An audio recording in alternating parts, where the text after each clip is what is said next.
우리는 지난 한 주간 동안 주의 말씀을 기억하면서 하나님 나에게 닥친 환난을 면하게 하여 주시고 그 환난을 면한 그 은혜로 하나님을 찬송하며 다시금 주의 존전에 다가갈 수 있도록 인도하여 주시옵소서. 이런 마음으로 일주일 동안 지내신 줄 믿습니다.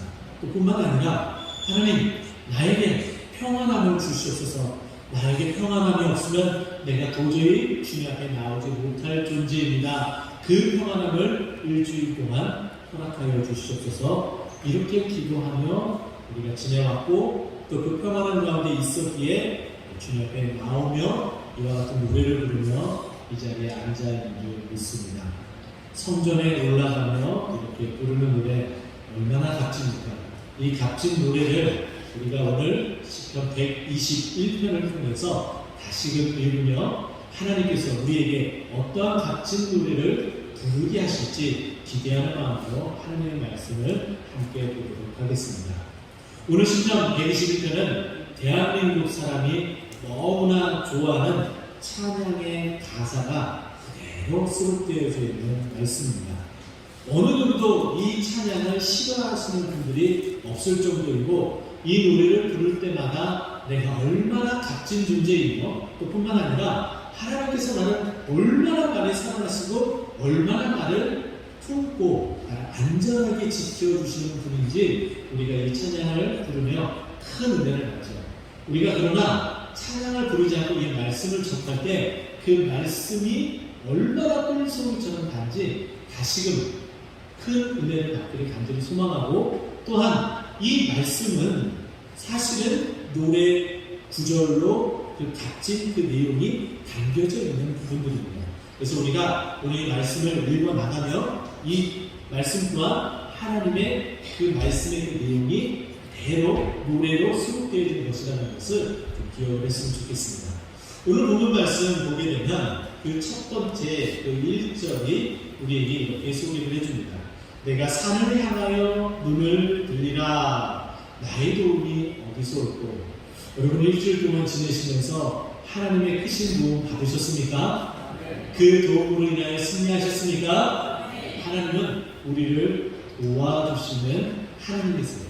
하나님은 한 번도 우리를 안 도와주신 적이 없으십니다. 시편 말씀이 그것을 우리에게 끊임없이 이야기해주고 있어요. 시편 63편 7절 말씀을 보면 주는 나의 도움이 되셨습니다. 이미 하나님께서 나에게 도움을 주셨기 때문에 주님은 나의 도움이 되셨습니다 라고 고백을 합니다. 뿐만 아니라 내가 주의 날개 그늘에서 즐겁게 이렇게 노래를 부릅니다 라고 고백을 하고 있죠. 또 시편 94편 17절 말씀을 보면 여호와께서 내게 도움이 되지 아니하셨더라면 내 영혼이 벌써 침묵 속에 잠겼으리로다. 하나님 정말 힘들어서 아무 말도 하고 싶지 않는 그런 상태, 내 상태가 그렇게 그러기 상태에 빠져 있을 뻔했는데 하나님께서 나에게 도움이 되셨기 때문에 내가 이렇게 침묵하지 않고 하나님을 찬송합니다. 이렇게 시편 기자가 또한 고백을 하고 있어요.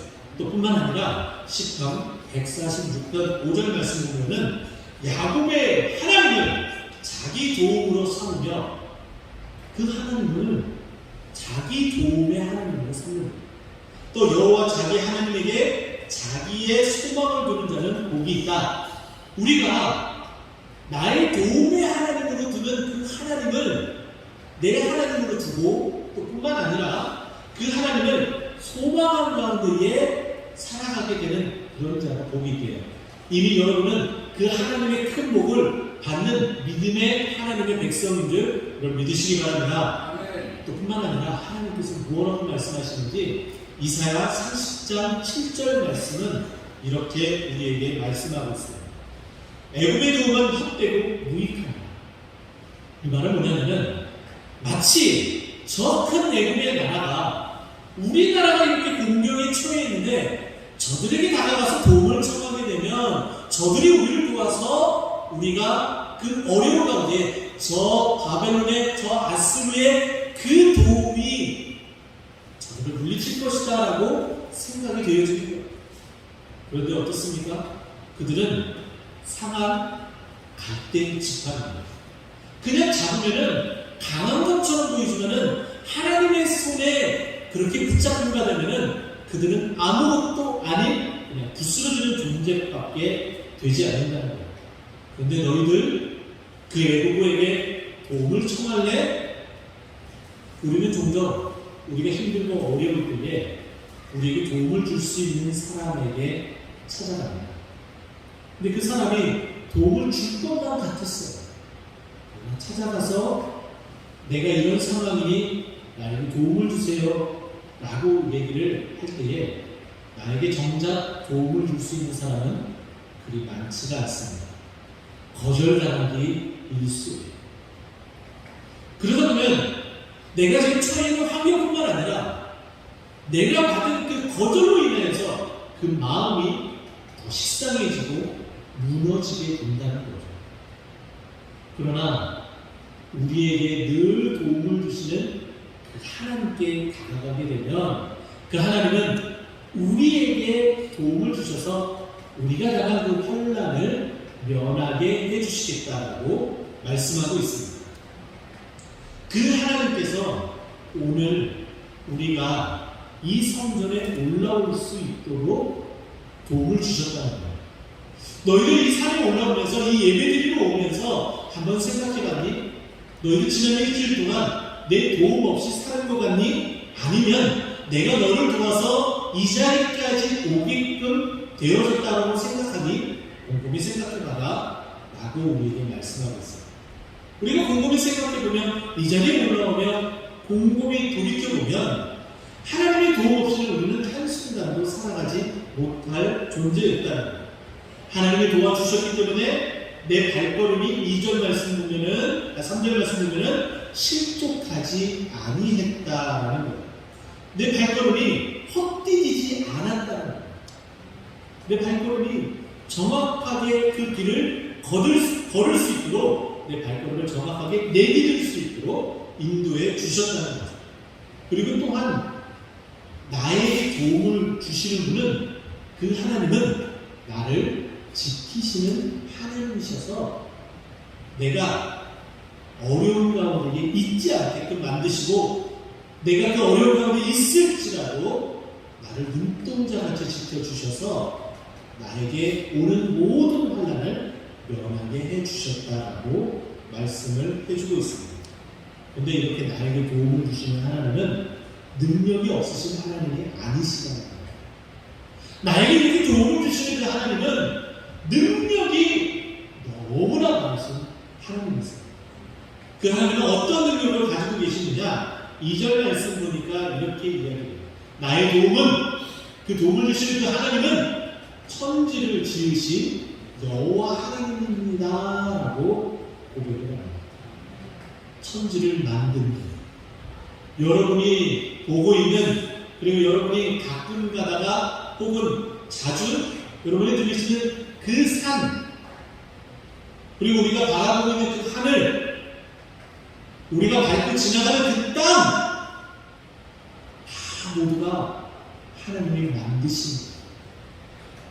근데 그것을 모든 재료들을 다 끌어 모아서 만드신 것이 아니라 말씀 하나로 단번에 실수 한 번 없이 정확하게 그렇게 만드셨다라고 이야기합니다. 그러면 그 능력이 얼마나 크겠습니까? 그 능력이 얼마나 대단할까요? 말로 형용할 수 없을 정도겠죠. 우리가 상상 못할 그런 능력, 그런 힘, 그 힘과 능력을 가지고서 어떻게 하신다는 거예요? 우리를 도와주신다. 그러면 우리를 힘들고 어렵게 하는 그 일들은 아무것도 아니에요. 조종체열이죠. 세 마리 핀밖에 안 돼요. 이렇게 훑어리고 일어날 수 있도록 하나님께서 우리를 그렇게 도와주시겠다라는 거예요. 하나님께서 우리를 이렇게 도와주시는데 우리가 오늘 말씀처럼 이와 같은 값진 노래를 안 부르시겠다고요? 있을 수 없는 일이죠. 우리가 주님 앞에 다시 나오며 일주일 동안 지내며 하나님의 크신 능력으로 나를 실족하지 않고 나를 그렇게 지켜주신 그 은혜로 내가 승승장구하고 승리하여서 주님이 주신 그 도움으로 다시금 이 자리에 와서 하나님을 올려드리는 그런 값진 노래를 부르겠습니다. 이렇게 고백하는 우리 모두가 되기를 간절히 축원드립니다. 두 번째는 오늘 이 두 번째 내용이 매우 길어요. 오늘 본문 말씀 3절까지 봤다면 4절부터 8절까지는 두 번째, 우리가 값진 노래를 부르는 첫 번째는 우리에게 도움을 주시는 하나님께 값진 노래를 부르면 됩니다. 자, 그러면 두 번째는 우리를 지켜주시는 하나님께 그 값진 노래를 부르는 겁니다. 자, 두 번째, 어떠한 값진 노래, 그 지켜주심의 그 은혜가 얼마나 큰지 함께 보면 이렇습니다. 오늘 본문을 통해서 이 시편 121편에 이 지켜주시다, 이 지킨다라는 이 단어가 총 몇 번 나오냐면 3절, 4절, 5절, 그리고 7절에 2번, 8절 이렇게 6번이나 나오고 있습니다. 매우 많은 부분에 있어서 하나님이 우리를 지켜주신다라고 계속해서 강조를 하고 있어요.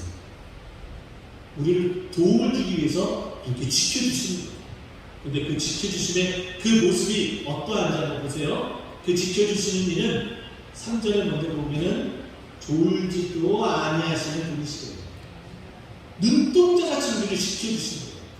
한순간도 소위 말해서 하나님의 레이더망에 우리가 벗어난 적이 없다는 거예요.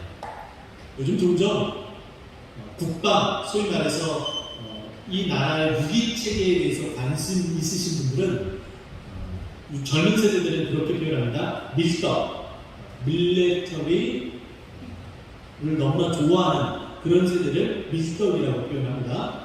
그래서 정말 국내에 대한 정보들을 너무 많이 알고 있어요. 근데 우리나라에도 F-35A라는 기종이 들어와서 레이더에 잡히지 않는 전투기라고 이렇게 알려지고 있죠.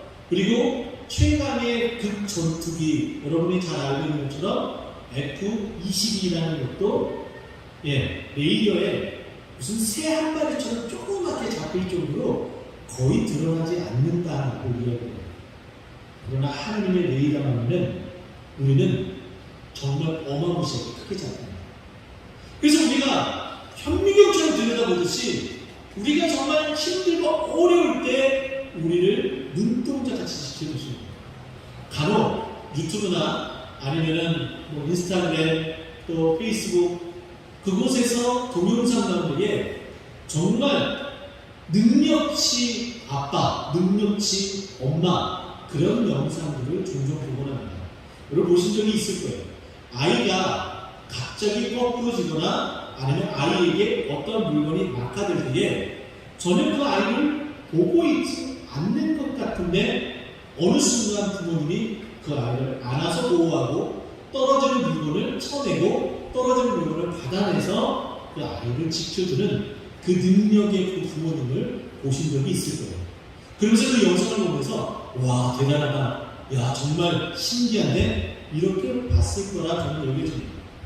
근데 그 이상으로 하나님은 아예 우리를 계속해서 지켜보고 계십니다. 그것이 바로 졸지 않는 하나님이시다라고 우리에게 말씀하고 계시죠. 이스라엘을 지키시는 이는 졸지도 아니하시고 주무시지도 아니하신다. 스스로가 한눈 팔지 않으시는 하나님이시다. 우리가 종종 아이를 키우면서 잠깐 한눈 파는 동안 아이를 잃어버리거나 아이가 다치는 경우가 종종 있습니다. 저도 어릴 때에 부모님이 한눈 파는 건 아니지만 제 스스로가 똑똑한 채 한다고 내려야 될 장소보다 한 정거장 먼저 내려서 고아가 될 뻔한 적이 있었습니다. 이런 경험은 지금은 그렇게 찾아보기 힘들지만은 종종 제가 자란 어린 시절에는 있었던 일이기도 합니다. 근데 이렇게 부모님이 잠깐 한눈 판 사이에 이 아이가 먼저 이곳에 내리면은 버스를 타고 또 갈 수 있다는 생각에 후다닥 내릴 것 같아요. 그런데 우리 부모님이 한눈 팔지 않았더라면 그런 일이 발생하게 될까요? 발생하지 않겠죠. 꼭 붙들고 있다면 그 아이가 혼자 스스로 내릴 수도 없게 됩니다.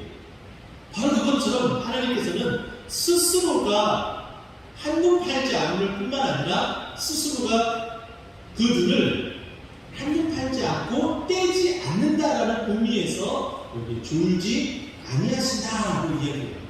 그런데요, 이 하나님이 어떤 하나님이 이렇게 소개를 하면서 4절 맨 앞절에 우리 말씀에는 해석되지 않는 한 단어가 있습니다. 힘내라는 단어인데, 자, 주목해 보십시오. 지금 하나님이 졸지 않는다고 이야기했죠? 자, 보세요. 집중하세요. 그 하나님, 졸지하신 하나님은 한 번도 우리에게 그 시선을 뗀 적이 없으신 하나님이세요. 라고 이렇게 우리에게 알려주고 있습니다. 그리고 또한 5절 말씀 보면은 여호와는 너를 지키시는 이시라. 여호와께서 내 오른쪽에서 내 그늘이 되시나니 라고 말씀하고 있습니다. 이 오른쪽이라는 표현은 우리가 성경을 읽으면서 늘 봤었던 표현입니다. 이 오른쪽이라는 표현, 하나님의 오른손으로 붙드신다는 표현, 이런 모든 오른손, 오른쪽 이런 표현은 하나님의 그 권능의 능력을 나타내는 표현입니다. 그러면 우리가 앞서서 천지를 지으신 하나님, 이 표현과 그 내용이 똑같다는 거죠. 하나님의 권능으로 어떻게 하신다는 거예요? 그 오른쪽에서 우리를 편안히 쉴 수 있도록 만들어주신다라고 이야기해요. 5절에 보면은 이 시편 121편이 노래라는 것, 그 은혜를 뒷음절을 통해서 맞춰나간다는 것을 느낄 수가 있는데, 자, 5절에 하나님의 그 오른손이라고 금방 제가 표현했었던 그 오른손은 히브리어로 예레미카라고 표현했습니다. 예미레카라고 단어를 써요.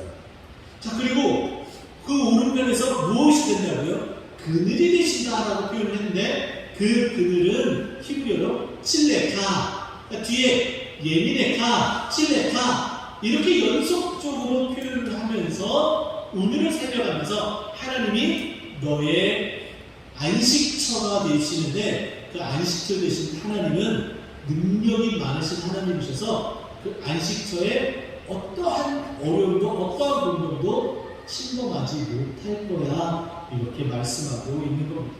정말 놀라운 일이죠. 놀라운 하나님의 그 지켜주심의 그 은혜라는 거예요. 근데 이렇게 우리가 예배드리고 오면서 하나님의 권능으로 붙들어주시는 그 은혜를 우리는 늘 체험했으면 좋겠습니다. 여러분, 혹시 누가복음 10장에 가게 되면 예수님께서 비유로 들어주시는 한 가지 이야기가 있습니다. 우리는 이 이야기를 선한 사마리아인이다라고 이야기합니다. 이 선한 사마리아인의 이 이야기의 시작은 이렇게 됩니다. 누가복음 10장 30절의 말씀인데요. 어떠한 사람이 예루살렘에서 여리고로 내려가다가 강도를 만나네 라고 되어져 있습니다. 어떠한 사람이 예루살렘에서 여리고로 내려갔다, 이 표현은 예배 드린 후에 자신이 가야 될 그 목적지를 향해서 나아갔다라는 거예요. 이스라엘 지도를 보게 되면 남북으로 길게 늘려진 그런 나라입니다. 또 남북을 통해서 요단강이 흐르고요. 그 요단강을 기점으로 큰 산맥을 이루면서 남북으로 길게 뻗어져 있는 것이 이스라엘입니다.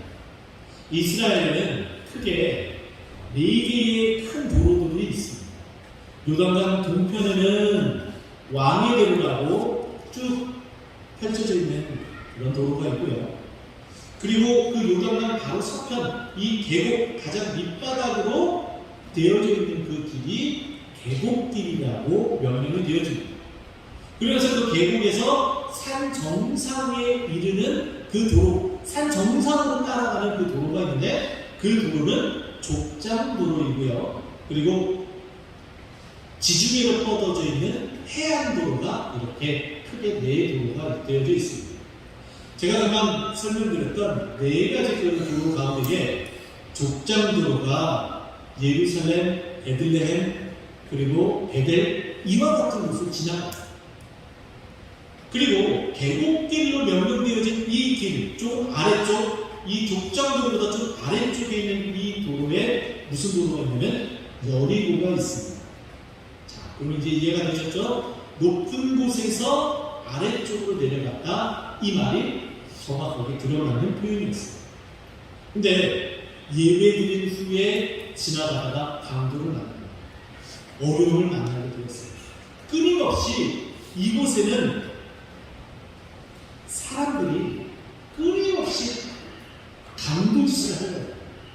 왜냐하면 예배드리러 가는 자, 또 예배드린 후에 가는 자, 다 그들이 예배드리러 올 때에 가지고 온 여비, 또 예배드릴 때에 드리러 가지고 온 헌금, 또 예배드린 후에 다시 돌아갈 때 필요한 여비, 이런 것들을 가지고 있기 때문에 그 자리를 딱 지키고 그 자리에서 강도짓을 하면은 떼돈을 벌 수 있기 때문에, 그렇기 때문에 이 이스라엘 백성들이 예루살렘에 예배드리러 온다. 그런데 하나님이 지켜주신다. 이것은 가장 큰 은혜라고.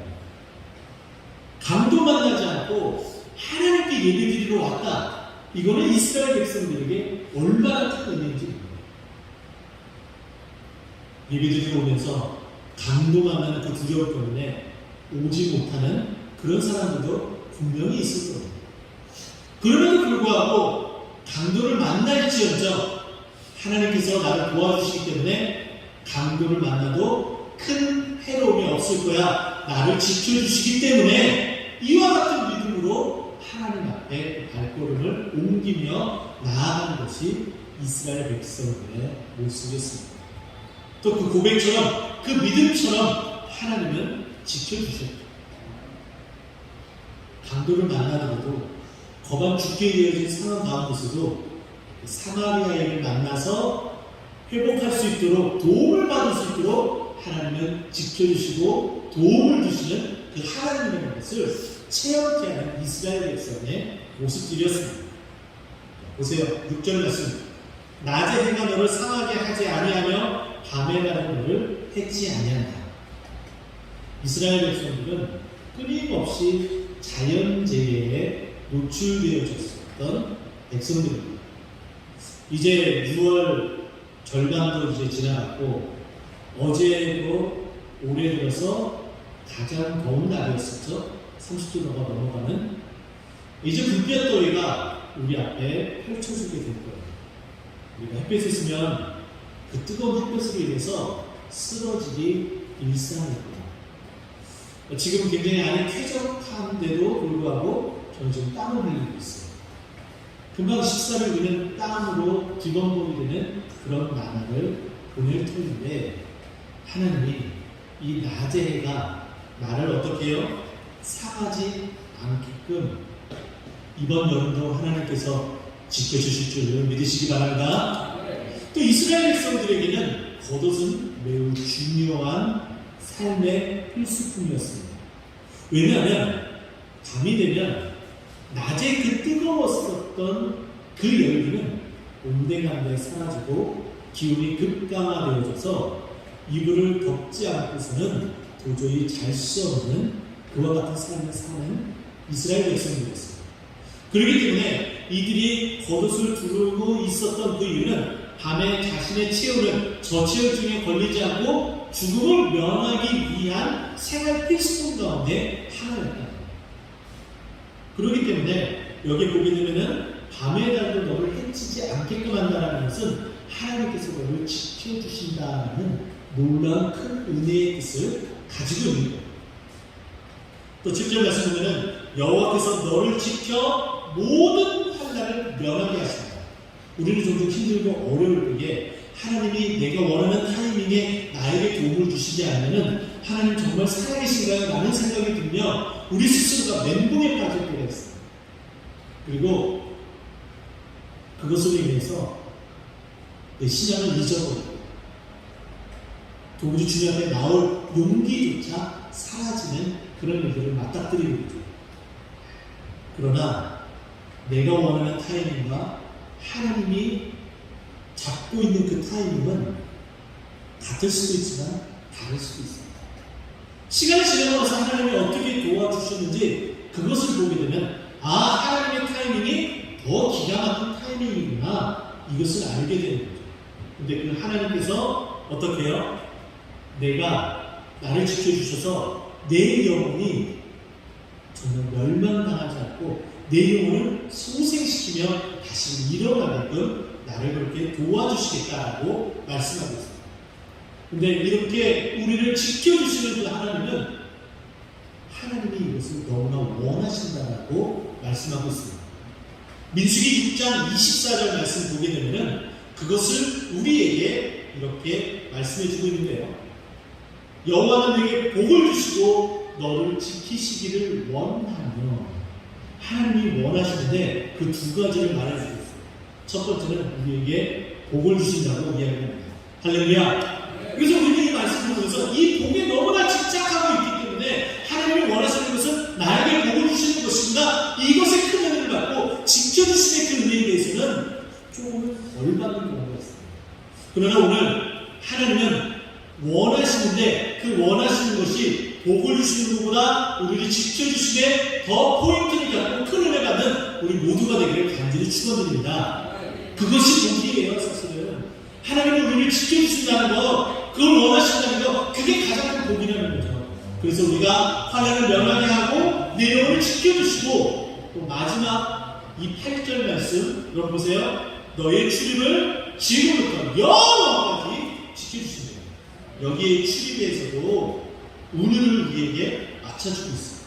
이것이 누구라는 걸 알려주고 있는데 나가는 것, 이것에 해당하는 히브리를 보게 되면 채테카라는 표현이 있어요.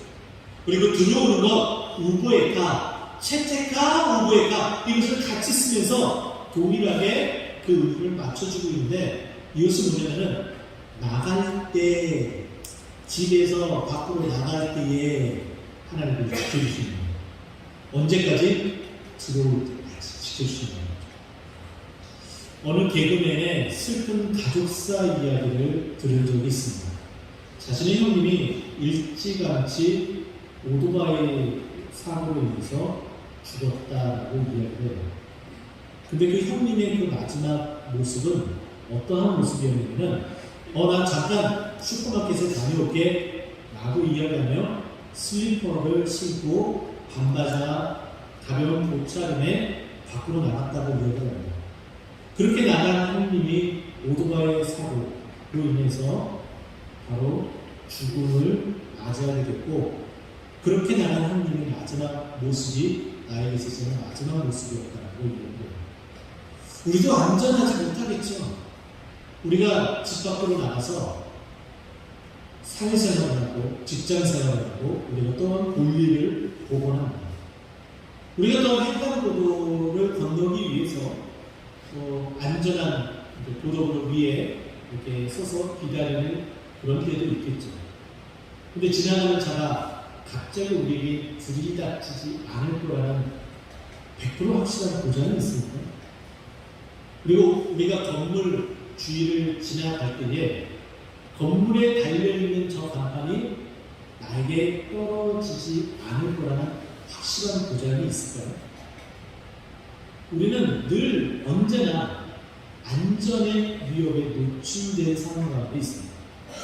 특별히 먼 거리 운전을 하시는 분들, 운전을 통해서 자기 생계를 이어가시는 분들 또한 그 모든 것에 다 노출되어 있어요. 나는 안전하게 운전을 하는데 갑자기 급발진한 차량이 나에게 돌진할 수도 있고 음주운전하는 차량이 나에게 다가와서 부딪힐 수 있는 상황도 충분히 있을 수 있다는 거예요. 우리의 안전을 어디에다 두고서 돈을 주고 살 수도 없는 것입니다. 그런데 하나님께서 우리를 지켜주십니다. 그 모든 위협으로부터 우리를 지켜주시겠다고 이야기합니다. 우리가 문 밖을 나갈 때 지켜주심이 발동해서 들어올 때까지 그 레이더망이 한 번도 꺼지지 않고 집중적으로 우리를 바라보고 계시며 우리를 인도해서 안전한 발걸음으로 집에 또 주님의 종전에 돌아올 수 있도록 해주시겠다는 거죠. 이렇게 우리를 값지게 안전하게 지켜주시는 그 하나님, 값진 노래를 안 부를 수가 없겠죠. 이제 말씀을 정리하고자 합니다. 우리가 이런 값진 노래를 불러야 되는데 그 값진 노래는 우리를 도와주시는 하나님. 근데 그 도움의 그 내용이 우리를 지켜주시는 하나님이십니다. 우리를 도와주시고 지켜주시는 하나님께 우리가 늘 값진 노래를 부르며 주님 앞에 나와 예배하는 우리 모두가 되기를 간절히 축원드립니다. 기도하겠습니다.